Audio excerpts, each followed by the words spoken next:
Black CEO, mocked by Billionaire family minutes. Later, she walks away from a $900M deal. Hello everyone. Before we begin today's video, I need your help. We've noticed that the channel is losing traction, and subscribing is one of the best ways you can help us. It's quick, free, and allows us to continue bringing you great content. Your support means everything. Let's keep this channel growing collectively. Where are you watching from?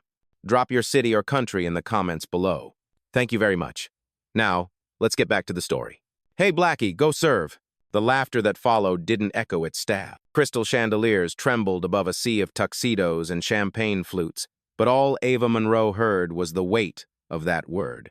Blackie. The ballroom froze for a heartbeat, then swallowed it whole, pretending nothing happened. Eleanor Whitmore, wife of one of the richest men in the room, leaned back, pearls glinting like armor. She grinned wide, satisfied, pointing her manicured finger as if she'd just swatted a fly. Beside her, her son, mid-30s, tall, smug, tried to hide a laugh behind his glass. They thought she was staff. Ava stood still, pale blush gown, no name tag, no entourage. The irony? The entire gala, every light, every drop of champagne was paid for by her company. But she came quietly tonight. No grand entrance, no announcement. Just curiosity. She wanted to see how people acted when they thought no power was watching. Now she had her answer. Before we continue, where are you watching from? Drop your city or country in the comments below. And if you believe in dignity and justice, hit like and subscribe. These stories spark change. And we're glad you're here. Now, back to Ava. The orchestra kept playing, strings trembling under the awkward silence that followed the insult. Someone whispered, "Oh my God, did she really say that?" A young waiter, dark-skinned like Ava, froze mid-tray, unsure if he should step in or disappear. Eleanor chuckled louder, turning to her husband. "They'll let anyone in these days." Ava didn't blink. She simply raised her phone one smooth motion and turned away from the crowd. "Ma'am," Eleanor scoffed, "if you're going to take calls, at least do it outside." Ava's voice was calm, almost too calm. "Nia," she said softly into the receiver, "it's Ava. Cancel the Whitmore deal. Effective immediately." Eleanor's smile twitched. "Excuse me?" Ava's gaze finally met hers, steady, measured, unmoved. "I don't take orders," she said. "I give them." The string section faltered. A single violin note cracked. Somewhere in the crowd, the young waiter whispered under his breath, "She's not staff." No one dared move. Eleanor's husband stepped forward, forcing a laugh. This must be some kind of misunderstanding. "It is?" Ava interrupted, still calm. "Yours." Her tone wasn't loud. It didn't need to be. It sliced through the ballroom like glass against silk. Cameras flashed not from photographers, but from guests, suddenly realizing they were witnessing something they'd regret replaying online. The same people who'd laughed now looked down at their drinks, pretending guilt was just condensation. Ava took a slow breath, turned slightly, and whispered to herself more truth than threat. Respect isn't given, it's remembered. The chandeliers flickered. And in that flicker, the room learned who really owned the night. They thought she was just another guest who slipped into a billionaire's ballroom. But Ava Monroe wasn't a guest. She was the reason the ballroom existed. 2 years earlier, her renewable energy company, Solvratech, had saved the Whitmore empire from collapse. Their factories had been bleeding millions, their reputation sinking under environmental scandals until Ava's innovation rebuilt their image, profit, and future. The very chandelier glimmering above Eleanor's head was powered by her system. But tonight, no one in this room saw that. They saw her skin before her status. They saw different before executive. Ava stood near the marble column, still holding her phone. Her assistant's voice buzzed faintly through the line. "Ava, are you sure?" "Yes," she said, eyes fixed on the people who'd laughed at her seconds ago. They need to remember who keeps their lights on. She wasn't angry. Anger was easy. What she felt was colder, a quiet certainty that this moment wasn't a humiliation. It was history correcting itself. Behind her, whispers began to ripple. "Who is she?" one man asked. "I think she's with catering," another replied. Eleanor turned to her husband, still smirking. "Some people really think they belong anywhere." Ava almost smiled. She'd heard that same tone before at 23, when a venture capitalist refused to shake her hand. Too young, Too black, too risky, he'd said. That night, she sold her car, built her prototype alone, and 6 years later bought his company out of bankruptcy. And here she was again, same arrogance, new faces. Near the corner, the young waiter from earlier was still standing frozen, torn between fear and awe. Their eyes met briefly. He gave a tiny nod, like he understood something unspoken. That silence wasn't weakness, it was restraint sharpening into justice. Ava straightened, adjusting the thin strap of her gown. The crowd around Eleanor kept laughing, louder now, trying to patch over discomfort with noise. She didn't need to shout to reclaim the room. She just existed differently, calm, measured, undeniable. Her voice dropped to a whisper, almost like a vow. They wanted to see power. I'll show them what grace looks like. Then she walked deeper into the crowd, not away from them, but through them. Every step quiet, deliberate. Every stare that followed her was a confession. The woman they mocked was walking past their privilege like it was glass. And somewhere between their laughter and her silence, the balance of power began to shift. The orchestra played on, but the melody had lost its confidence. Notes fluttered, uncertain, like they knew the room no longer belonged to them. Eleanor Whitmore's laughter filled the silence Ava left behind. "You know," she said loudly, "we really should start vetting invitations. It's embarrassing when charity tickets fall into the wrong hands." The guests chuckled, small, nervous echoes of obedience. Ava stopped mid-stride, back still turned. She didn't need to face them to feel the sting. She'd lived her entire life hearing versions of that sentence, polite, disguised, but always the same message. You don't belong here. Only this time, the woman saying it was about to lose everything. A silver-haired man at the bar leaned toward his companion. "Isn't she the one from that Forbes cover? The tech one?" His friend frowned. "No, can't be. The real Ava Monroe would never dress like that." Ava almost laughed. Exactly, she thought. She reached the far side of the ballroom where the event's sponsor wall shimmered under spotlights, Solvratech X, Whitmore Energy, building a greener future. The irony was blinding. Her logo was 10 feet tall behind a crowd that didn't even know they were standing in front of her name. She tapped her phone once. "Nia," she said quietly, "begin phase 2. Pull our branding from the live feed. All of it." "Yes, ma'am," her assistant replied, already in motion. "Press will notice within the hour." The shift was instant. The massive LED screen behind the stage flickered sponsor names, rearranging, Solvratech fading to black. A few journalists glanced up, confused. Eleanor frowned. "What's going on with the display?" A man beside her said, "Looks like your partner company just vanished." For the first time all night, Eleanor's smile cracked. Ava turned slowly, facing her now. Every camera found her drawn, not by fame, but by presence. The kind of silence that demands attention without asking for it. She walked back toward the center of the ballroom, heels echoing against marble like a countdown. 1, 2, 3. Every step peeled away another layer of arrogance from the room. Eleanor tried to recover, voice sharp. "Excuse me, security." "No need," Ava interrupted gently. "You'll have bigger problems than me in about 5 minutes." Gasps rippled through the tables. A man whispered, "Who is she?" Ava met his eyes, calm and unblinking. "The owner of the company you're drinking on," she said. The room froze again, and somewhere, under the chandeliers, power began to shift hands quietly, irreversibly. It happened slowly, like glass starting to fracture. Whispers turned into ripples, ripples into waves. By the bar, someone murmured, "Wait, did she just say, owner?" Another voice followed, louder this time. "She's Ava Monroe, the Solvratech founder." Eleanor's posture stiffened. Her hand clutched the stem of her champagne flute too tightly. "Don't be ridiculous," she said, voice breaking on the word ridiculous. "If she were the CEO, she wouldn't be standing here alone." Ava tilted her head slightly, the faintest trace of a smile. "Exactly," she said softly. "That's why I came alone. To see what partnership looks like when the cameras aren't watching." Her words landed heavy. Around them, the orchestra faltered again. One violin stopped mid-note. The sound faded into a vacuum that even money couldn't fill. A man in a gray tuxedo, one of the Whitmore executives, stepped forward with forced politeness. "Miss Monroe, perhaps we can step aside, discuss this professionally?" Ava didn't move. "Professionalism left the room when your wife told me to go serve." A ripple of unease crossed the crowd. Someone near the back whispered, "She said that?" Out loud? Another responded, I heard it. Clear as day.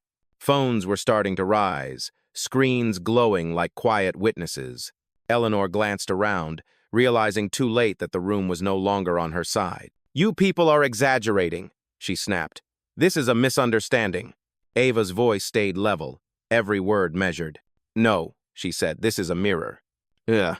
She stepped closer, her heels clicking like punctuation marks on marble. When power meets ignorance, reflection can be painful. The Whitmore patriarch, Richard, tried to intervene, tone oily, rehearsed. Let's not make a scene. We value our partnership. You had one, Ava cut in. Past tense. Gasps again. The words weren't shouted, but they hit like thunder behind glass. At the edge of the room, the young waiter from earlier stood straighter now, eyes fixed on Ava. He wasn't just watching anymore, he was learning. Eleanor turned to Richard, panic breaking through her polished calm. Do something, Richard whispered. It's already too late. Ava's phone buzzed in her hand. She didn't even look. She knew what it meant. The press release was live, the deal officially withdrawn, $900 million off the table. She took one final step toward Eleanor, close enough for only her to hear. You measured my worth by your comfort. Now watch how fast comfort leaves. Then she turned away. Behind her, the chandelier above the Whitmores flickered one small light blinking out. Justice had just found its first crack. The silence in the ballroom wasn't peaceful anymore, it was electric. Every breath felt recorded, every glance remembered. Ava stood centered beneath the chandeliers, her phone dimmed to black, her calm brighter than the lights above her. From somewhere near the press table, a voice broke the stillness. I saw it, said a woman in a navy dress, a journalist. She didn't do anything. They humiliated her. Heads turned. Cameras turned. And just like that, the story that began as gossip became evidence. Eleanor's face drained of color. You can't. You don't understand. The reporter raised her phone, already recording. Then explain it. Eleanor froze. For the first time all evening, words betrayed her. Behind Ava, the young waiter stepped forward, hands trembling slightly but voice steady. She told her to serve, he said. I was standing right there. He looked around the room, faces shifting, uncomfortable. None of you stopped her, he added quietly, but we all heard it. A murmur spread like fire through linen and perfume. One man muttered, I thought it was a joke. A woman replied, That's what everyone says after cruelty. Richard Whitmore tried to recover control, straightening his cufflinks. Let's all calm down. This event isn't about... It is now, Ava said. Her tone was even, but it cut through him like cold wind through silk curtains. Tonight is about what partnership looks like when power forgets humility. The orchestra had gone silent, every musician still holding their instrument, afraid to move. Ava turned slightly toward the crowd, not performing, revealing. When I built Solvertech, she said, I didn't build it for rooms like this. I built it so our children could breathe clean air without asking for permission. Her gaze drifted toward Eleanor. And I partnered with the Whitmores because I believed in progress. But progress doesn't exist where prejudice still breathes. A hush swept the ballroom, heavy and reverent. It wasn't a speech, it was a verdict. Phones lifted higher now. Hashtags formed before her sentence even finished. Number Ava Monroe, number Gala Fallout, number Dignity has a name. Eleanor took a shaky step forward.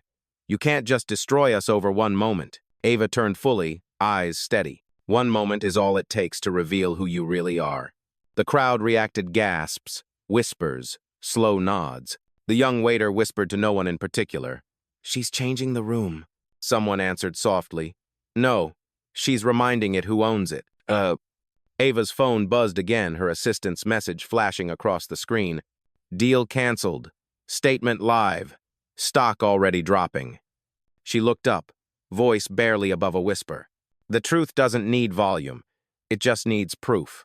And tonight, proof was standing in a gold-lit ballroom wearing a pale gown, unbothered and finally seen. Phones were everywhere now, tiny eyes catching every breath of the downfall. The Whitmores stood in the center of their own storm designer, smiles melting under the weight of truth. Eleanor's voice quivered.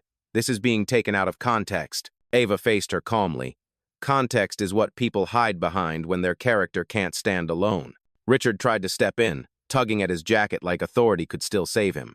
Miss Monroe, this isn't good for either of us. Ava cut him off. gentle but immovable. Good stopped mattering when dignity became optional. The screen behind them, once glowing with the gala's slogan, "Building a Greener Future," now showed a blank black frame.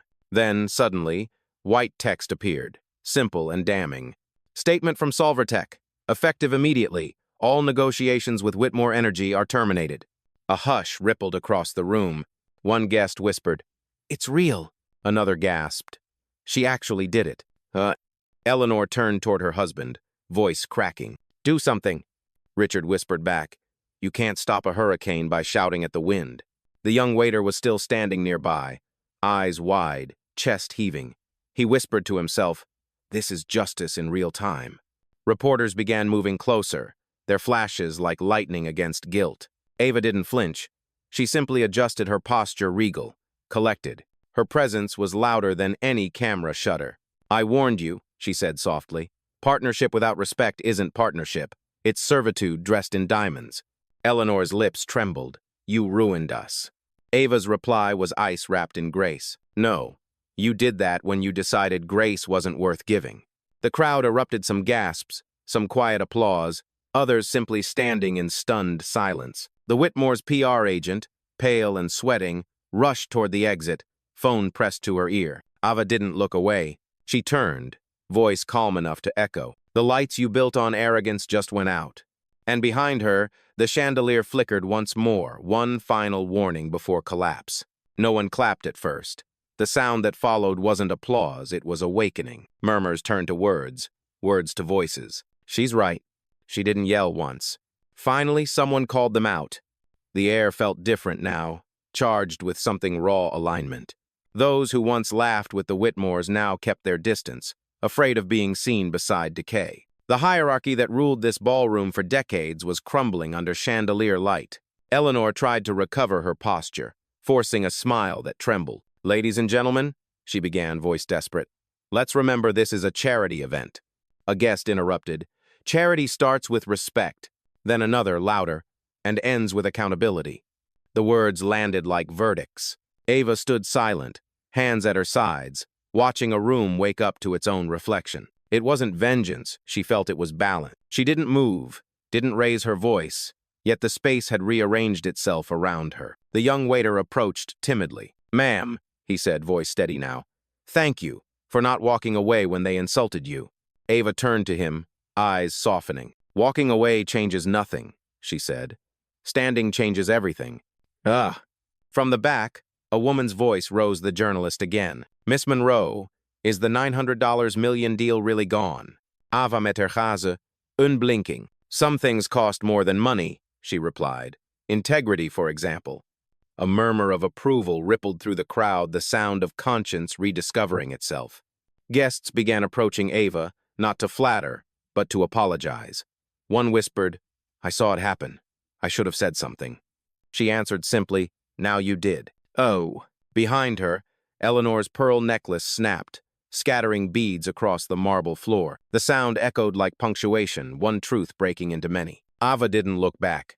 Justice didn't need an audience anymore. It already had witnesses. The ballroom that once worshipped power now stood in quiet repentance. The Whitmores were cornered not by security, but by truth, heavy, undeniable, echoing through every phone still recording. Eleanor knelt, scrambling to gather her scattered pearls. Each one slipped through trembling fingers like the last pieces of her control. "Do you have any idea what you've done?" she hissed, her voice shaking. Ava looked down at her, not with anger, but something colder, older, understanding. "Yes," she said softly, "I stopped mistaking status for substance." Richard Whitmore stepped forward, shoulders stiff with pride that was already dying. "You think you won tonight?" he spat. Ava's expression didn't change. "There are no winners in prejudice," she replied. "Only those who finally stop losing themselves to it." He opened his mouth to respond, but a commotion near the entrance drew everyone's eyes. A line of reporters had gathered outside the glass doors, lights flashing like judgment made visible. Their voices carried into the ballroom. "Miss Monroe, is it true you've canceled the merger? Did they really use racial slurs? Will there be legal action?" Eleanor's composure cracked completely. "Turn them away!" she screamed at her PR agent, who only shook her head. "They're already live, ma'am. It's everywhere." Ava turned toward the chaos with quiet resolve. "Let them film," she said. "Maybe the world needs to see what power looks like when it remembers where it came from." The journalist from earlier stepped closer, phone still raised. "Miss Monroe, one last question. What happens now?" Ava paused, scanning the crowd, the guests, the servers, even Eleanor frozen in disbelief. Then she answered with a calm that felt ancient. "Now, accountability begins, and it starts with silence, the kind that listens, not hides." The room absorbed her words like a confession. Outside, camera flashes painted her silhouette in white light, not as spectacle, but as proof. Tonight wasn't about revenge. It was about remembering what justice sounds like when it finally speaks for itself. Outside the ballroom, rain began to fall soft, deliberate, like the city itself was washing the night clean. Inside, the crowd parted instinctively as Ava walked toward the exit. No guards, no entourage, just silence, parting for power. The reporters swarmed closer, flashes stuttering across her face. Someone shouted, "Miss Monroe, are you stepping down from the deal entirely?" Ava paused, one hand still on her phone. "I'm not stepping down," she said. "I'm stepping above." She pressed her thumb to the screen, one secure tap that triggered a chain reaction. Behind her, the ballroom's giant LED wall blinked to life again. This time, it wasn't the Whitmore crest that appeared, it was hers. Solvertech Holdings acquired controlling shares of Whitmore Energy, effective tonight. Gasps erupted. Eleanor's head snapped up. "That's not possible." Richard stumbled forward. You canceled." Ava turned slightly, her tone as level as it was lethal. "I canceled the partnership, not the purchase." Phones caught every flicker of shock on their faces. She continued, voice steady enough to silence the rain outside. "While you were throwing this gala, my team executed an accelerated buyout. Your shares were vulnerable, you left them open when you mistook arrogance for immunity." The crowd's noise swelled, disbelief and awe clashing in the same breath. Richard's face went pale. "You can't." Ava cut in quietly. "I already did." The LED display shifted again, legal confirmation scrolling in real time. Monroe Group Holdings now owns 54% controlling interest. "Oh." Eleanor's knees buckled, her champagne glass shattered at her feet. Around her, whispers rippled through the room. "She owns them. She literally owns them now. She didn't lose the deal, she became it." Ava stepped closer, her presence calm, centered, almost merciful. "You said people like me don't belong here," she said softly. "Now it's my room, my company, my rules." Eleanor stared, eyes wet, makeup cracking like paint under rain. "You humiliated us." Ava shook her head. "No, Eleanor, you introduced yourselves." The words hung in the air, quiet, permanent. Then she turned to the crowd, her voice carrying not anger but command. "Let this moment remind every room built on ego, humility is the only foundation that lasts." She started walking again, past stunned executives, blinking cameras, and silent witnesses. The young waiter, still standing near the wall, whispered under his breath, "She owns the building now." Someone beside him replied, "No, she owns the story." And for the first time that night, every camera lowered not out of obedience, but out of respect. The Whitmores stood frozen, two monuments of wealth suddenly made small. Eleanor's mascara streaked down her cheeks, her pearls scattered like pieces of a broken crown. Richard clutched his phone, scrolling desperately, searching for numbers that no longer obeyed him. Every attempt to call, every message sent, returned the same notification: access revoked. The ballroom watched in stunned silence. Moments ago, these were the untouchables, the family everyone bowed to. Now they were the ones shrinking beneath the gaze of a woman they'd tried to erase. Ava didn't gloat. She didn't smile, didn't move closer, didn't need to. Her power wasn't loud, it was gravitational, the kind that pulls everything false to its knees. Eleanor's voice cracked. "You can't just take everything we built." Ava's reply was quiet, surgical. "I didn't take it. I inherited the consequences of your behavior." Richard tried one last bluff. "You'll destroy yourself with us." But even he could hear the hollow in his tone. Ava looked at him with calm detachment. "You think this is destruction?" she said. "No, Mr. Whitmore, this is renovation." She turned toward the press, now crowding the entrance. "Effective tomorrow," she announced. "Whitmore Energy will be restructured under Solvertech's ethics division. Every employee will retain their job. Every policy will be rebuilt from the ground up with integrity this time. Applause broke out. Not polite, grateful. The kind of applause that came from people who finally saw justice wearing a human face. The journalist who had spoken earlier stepped forward. "Miss Monroe," she asked softly, "why show mercy after all that?" Ava paused, eyes scanning the shattered reflections on the marble floor, light, glass, power, pride all lying side by side. Then she said, "Because mercy is what separates the powerful from the petty." The words landed like scripture. Some guests nodded, others wiped silent tears. Even the young waiter, still watching from the edge of the room, whispered, "That's real strength." "Oh." Ava's phone buzzed again, a message from Nia. "Transfer complete. You're officially the sole majority owner." She looked at the text for a long second, then turned off the screen, because she didn't need to see the proof anymore. The room itself was proof. As she walked toward the exit, the chandeliers reflected her silhouette, elegant, steady, untouchable. Behind her, the Whitmores stood surrounded by everything they once controlled and nothing they could still command. Ava never looked back. Justice doesn't. By morning, the story was everywhere. Screens across New York, London, Johannesburg all carried the same headline: Black CEO turns humiliation into historic takeover, $900M justice served. Clips from the gala flooded every feed. The insult, the silence, the calm command. Then the twist, the moment the Whitmores realized the room no longer belonged to them.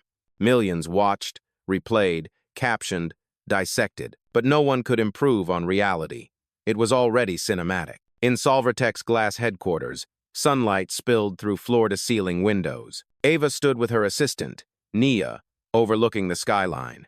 The city glowed beneath them, imperfect, alive, but learning. Nia handed her a tablet. Press requests, legal summaries, and donations. Thousands of people are offering to fund your new initiative. Ava smiled faintly. "Not donations," she said. "Participation." She set the tablet down. "We'll launch something better, a mentorship network. For every young woman who's ever been told she doesn't belong." Nia nodded. "Already drafting it." Ava turned back to the window. Across the street, digital billboards still flashed with her name, not as a scandal, but as a symbol. She whispered almost to herself, "They finally see us for what we've always been capable." On another screen, a reporter narrated footage from the night before. Miss Monroe's actions are being called the most graceful act of power in recent corporate history. Her decision to retain all Whitmore employees is earning global praise. In the reflection, Ava caught a glimpse of her younger self, 19, waiting in a lobby for an interview she'd never get because the receptionist thought she was the janitor. That memory no longer hurt. It had purpose now. She turned to Nia again. "Issue a final statement to the press." Nia raised a brow. "What do you want it to say?" Ava smiled, voice low and certain. "Tell them power isn't proven by who you silence. It's proven by who you lift."